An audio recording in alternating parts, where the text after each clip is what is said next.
Assalamualaikum warahmatullahi wabarakatuh. Good morning everybody all. I hope you very well. And for today I would like to present about practicing counts. Belajar bersama Disdik Kota Depok. Bintang belajar inovatif, terampil dan menyenangkan. Baik anak-anakku sekalian, sebelum belajar kita dimulai, marilah kita berdoa terlebih dahulu. Semoga kita selalu diberi kesehatan dan diberi kekuatan oleh Allah Subhanahu wa Ta'ala. Anak-anakku sekalian, di semester kedua kelas 8 ini, di materi pertama kita akan belajar tentang recount text. Ya. Oke, kita bahas apa itu recount text. Ya. Recount text bertujuan untuk menceritakan kepada pembaca mengenai kejadian atau peristiwa yang sudah terjadi di masa lampau. Nah, struktur pembuatan recount text ada 3. Yang pertama ada orientation, pengenalan, kemudian ada event, peristiwa, dan yang ketiga adalah reorientation atau kesimpulan. Recount text biasanya bercerita tentang pengalaman pribadi. Ini adalah jenis dari strukturnya dari recount text itu. Ada 3, yang pertama orientation, kemudian ada event, dan ada reorientation. Oke, kita bahas apa itu orientation. Orientation itu biasanya kalau di dalam paragraf suatu teks itu ada di bagian pertama, paragraf pertama. Contohnya, I spent my last summer holiday in Seoul, South Korea. I went there with my friends. Ya. Saya menghabiskan liburan musim panas saya yang tahun lalu itu di Seoul, Korea Selatan. I went there, saya pergi ke sana with my friends. Oke. Nah, kedua di eventnya, di mengupas kejadiannya ya. On the first day, I was landed at Incheon Airport around 7 p.m. after a 6-hour-long flight. Ya. Di hari pertama itu saya mendarat di Airport Incheon kira-kira pukul 7 p.m. setelah 6 jam penerbangan yang sangat panjang. Then I went to Seoul by train. Ya. Kemudian saya pergi ke Seoul dengan kereta dan check into the hotel I already booked. Dan saya cek ke hotel yang telah saya booking. I decided to take a rest for a while. Saya memutuskan untuk istirahat untuk sementara. At night, I went to Hongdae, famous district in South Korea. Pada malam harinya, saya pergi ke Hongdae, adalah daerah terkenal di Korea Selatan.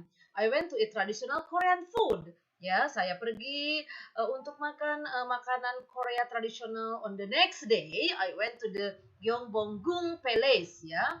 Hari berikutnya saya pergi ke Istana Gyeongbokgung dan National Museum and went to learn how to make kimchi. Pergi ke Museum Nasional dan pergi untuk belajar bagaimana membuat kimchi and see the scenery of Seoul from Seoul Tower dan melihat pemandangan dari Menara Seoul. I went back to the hotel at 10 p.m. immediately went to sleep.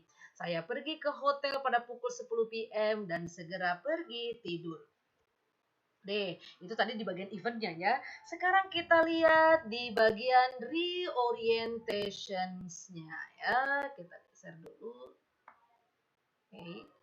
Di bagian reorientationnya, I spent my last day in Myeongdong and bought some stuffs and souvenir for my family and friends ya.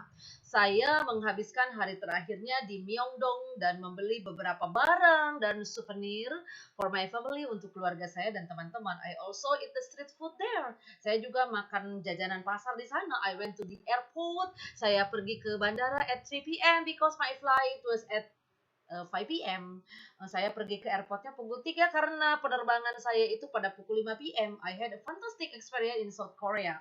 Saya mengalami pengalaman yang fantastik di Korea Selatan and made wonderful memory with my friends dan mempunyai kenangan yang sangat wonderful dengan teman-teman saya. Itu a great trips. Nah, itu adalah contoh dari recount text ya.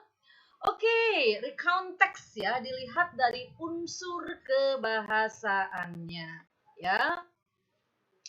Recount text dilihat dari unsur kebahasaan. Yang pertama menggunakan kalimat past tense. Contohnya seperti when, the 14, woke, woke up, dan lain-lain ya. Karena ini menceritakan masa lalu, tentunya menggunakan tensesnya itu adalah kalimat past tense, yaitu kalimat yang menyatakan kegiatan di masa lampau. Kedua, menggunakan adverb dan adverbial phrase seperti last September, Fairy Island, and then menggunakan conjunction and time connective seperti and, before, then, dan sebagainya. Ya, baik anak-anakku sekalian, tadi sekilas adalah penjelasan tentang recount text. Nanti di pertemuan kedua, Miss akan membahas recount text dilihat dari unsur kebahasaannya. Berarti kita akan membahas tentang simple past tense. Okay, my student, for today, I think it's enough. Thank you for watching my video and see you next week. Wassalamualaikum warahmatullahi wabarakatuh.